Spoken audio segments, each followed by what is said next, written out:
Hablaremos hoy de coches y carruajes. Lo hemos hecho alguna vez, es un pedido esto, accediendo a gentiles pedidos.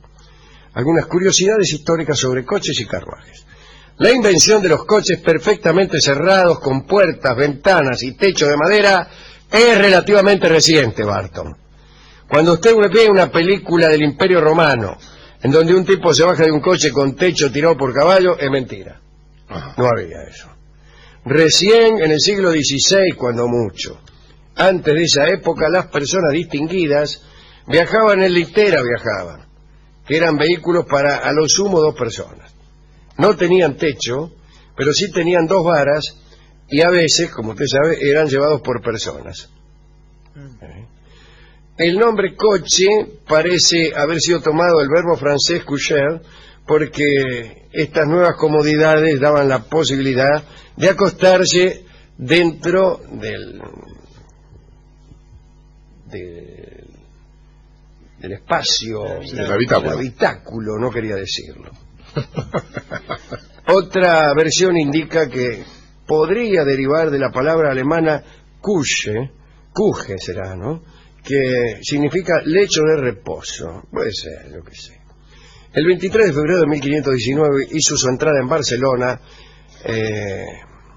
el señor don García de Toledo junto a su esposa Victoria Colonna.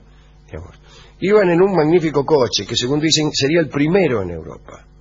Poco después, en tiempos de Francisco I, que eran estos, ¿no?, en París había solo 3 carruajes.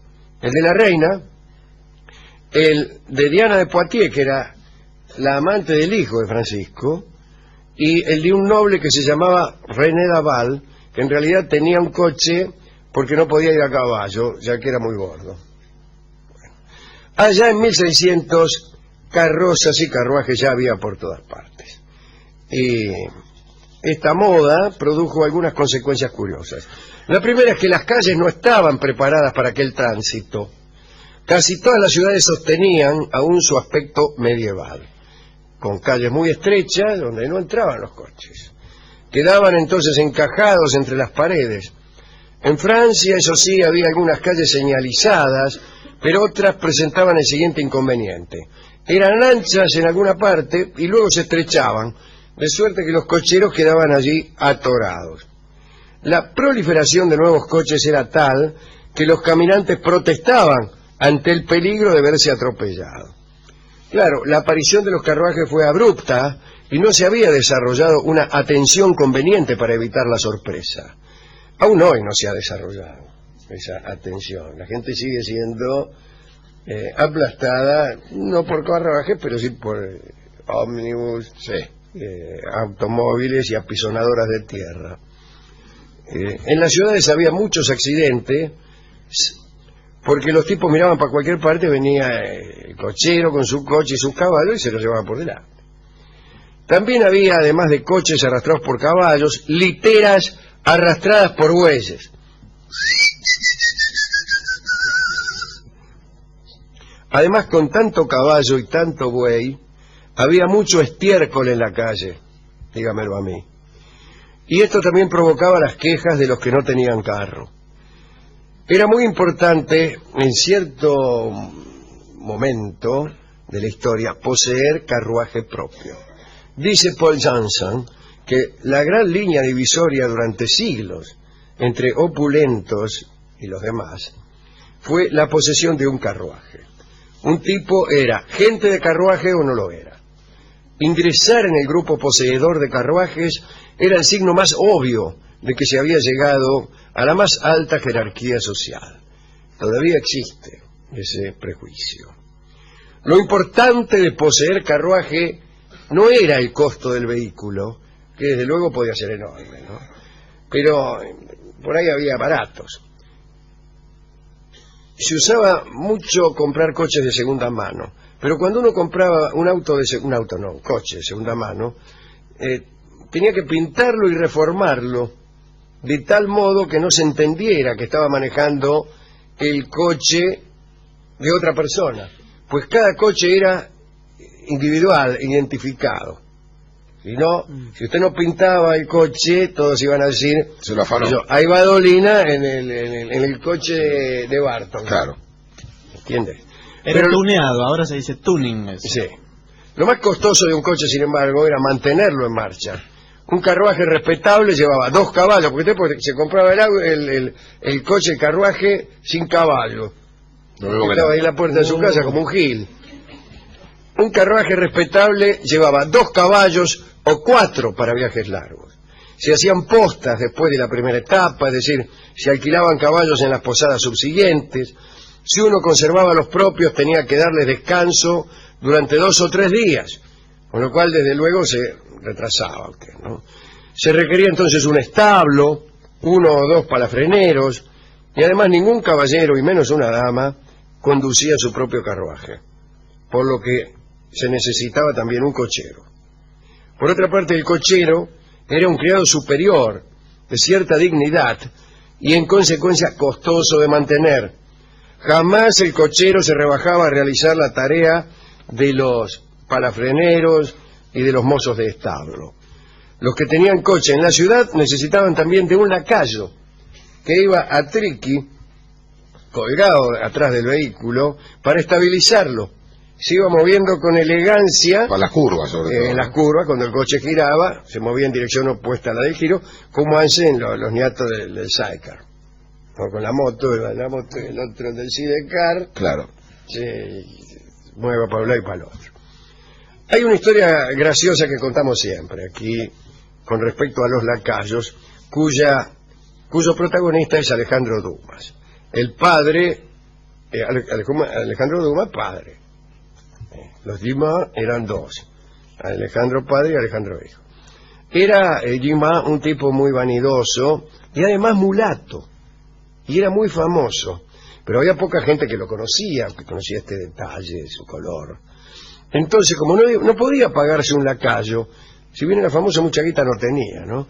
Y entonces se ponía él mismo atrás y hacía bandera de tener un lacayo mulato que era el mismo. El lacayo también bajaba cuando el coche se detenía, desplegaba una pequeña escalinata y abría la portezuela con una reverencia. Un detalle curioso: un carruaje apropiado no tenía picaporte del lado de adentro. Miércoles, sí. Quería salir, querías tirarte del coche, no podía. Si una dama iba de visita a algún sitio, el lacayo bajaba primero y golpeaba la puerta. ¿Quién es?, gritaba la dama. El lacayo, decía el tipo. El golpe de los lacayos de carruajes era siempre el mismo. Según Johnson, sonaba como 2 tresillos rápidos. De este modo, todos lo reconocían. Tener que guardar el carruaje o venderlo era signo inequívoco de decadencia o fracaso. Se pusieron algunas reglas curiosas en vigencia para los dueños de coches. Felipe III de España, ya por 1611, ordenó que solo pudieran transitar en carruaje los que tuvieran una orden real, una especie de registro. Claro. Pero fíjese, las mujeres solo podían ir dentro de los habitáculos, con el rostro descubierto, de manera que se las pudiera reconocer, para evitar eso de ahí va Dolina en el carruaje de Barton con la mina de Cocosillo.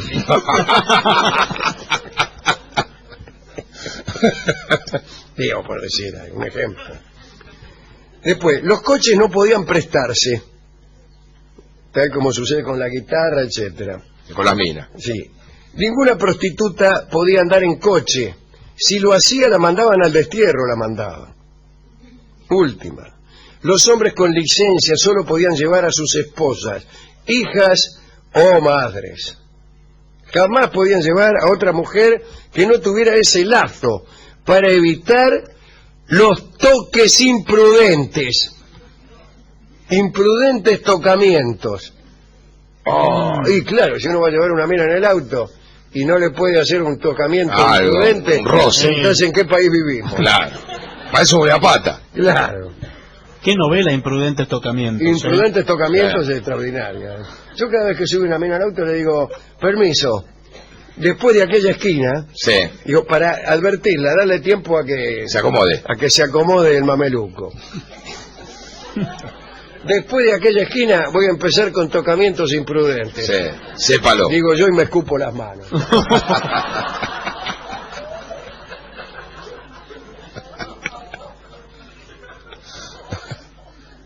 Así que es tardía entonces la aparición del carro para llevar señoritas.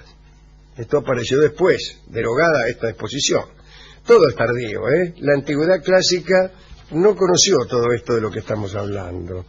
Los carros que habían eran carros de guerra, de carrera o de fruta. Dedicamos esto a los pobres que tenían que andar tirando de las literas y a las mujeres que no podían andar en carro, ya sea por no ser hijas, madres, hermanas o por ser prostitutas que estaban condenadas a ir caminando a todas partes. Y a los lacayos que andan ahí atrás colados, a mí me hubiera gustado, no por alma lacayuna, sino por eso de ir colgado como si fuera, es divertido, ¿no? Sí. Colgarse atrás de cualquier carro es muy divertido. Muy bien, me gustó este informe, ¿eh? Sí. Lindo informe. Hemos ido a la discoteca y encontramos una canción muy conocida de un prócer oriental que es don Arturo de Navas y que se llama El Carretero, y escucharemos en la versión de Carlos Gardel. En Francia tenía mucho éxito esta canción porque Gardel chiflaba en el medio y a los franceses les parecía, les gustaba no solo el canto sino oírlo chiflar, y se miraban todos diciendo, ¿cómo hace este para chiflar? Porque parece que en Francia no se conoce el silbido. ¿Es más difícil afinar el silbido que...? El silbido es muy difícil. No, afinarlo es muy difícil, pero que suene bien es dificilísimo. Pepe Iglesias el Zorro silbaba Claro, muy bien, sí. ¿se acuerda? Qué bien silbaba. Bueno, vamos a escuchar El Carretero en la versión clásica de don Carlos Gardel.